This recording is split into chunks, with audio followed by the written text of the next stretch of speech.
Now, where lawmakers today heard from two former employees at Meta who now say the company suppressed research into child safety online, especially in the world of virtual reality.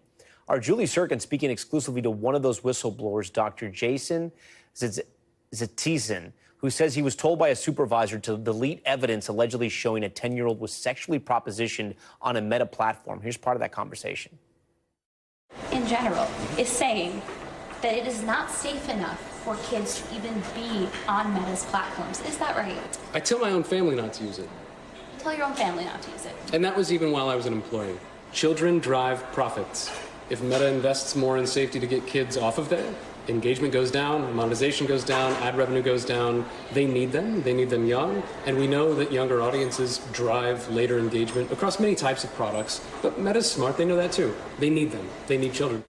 All right, Julie joins us now live from Capitol Hill. Julie, walk our viewers through what else we heard from these whistleblowers in their testimony.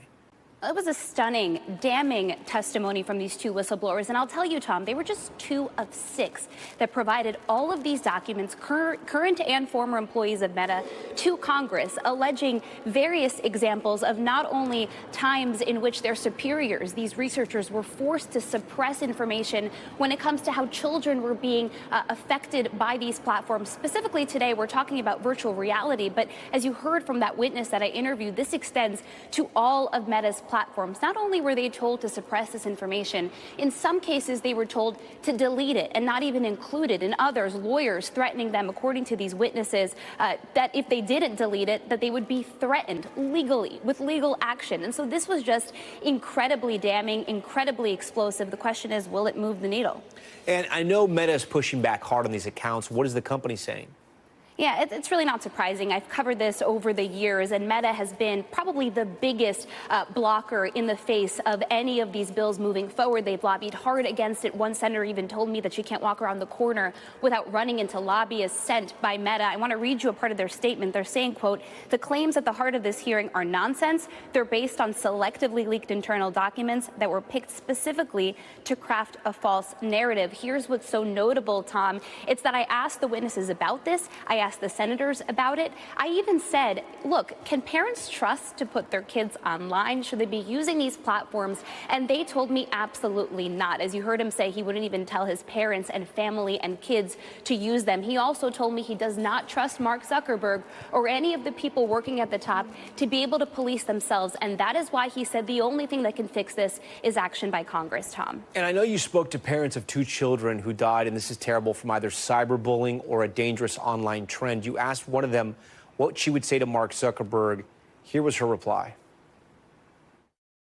I would say, Mark Zuckerberg, you stood up and you spoke to us, you apologized, and you said you were making all kinds of changes to protect children. And then we got a bill passed almost unanimously through the Senate. And instead of helping to get that safety for children, you spent millions telling lies, fear-mongering, different lies depending on which side you were talking to. And that can't continue. It just can't. He needs to do the right thing. Everybody needs to get on board, and the Kids Online Safety Act needs to pass this year. So, Julie, she's referring there to that bill that's designed to protect kids online that has been introduced many times but never passed both the Senate and the House. What would it do, and why has it been so hard to get over the finish line? You're there in Capitol Hill every day. Yeah, and I've covered this issue for years, even when it was first introduced in 2022. Like I said, I've talked to these parents over and over again, and even when it looked like it was so close, Tom, last year, nearly unanimously passing the Senate, it was dead in the House. Why?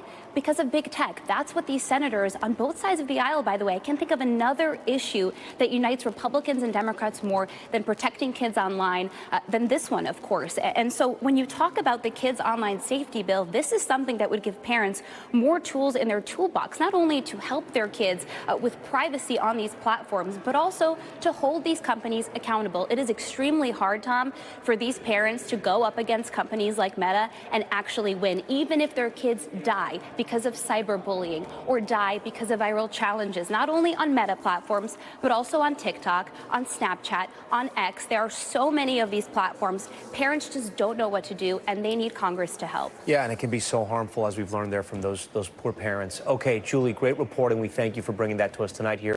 We thank you for watching, and remember, stay updated on breaking news and top stories on the NBC News app or watch live on our YouTube channel.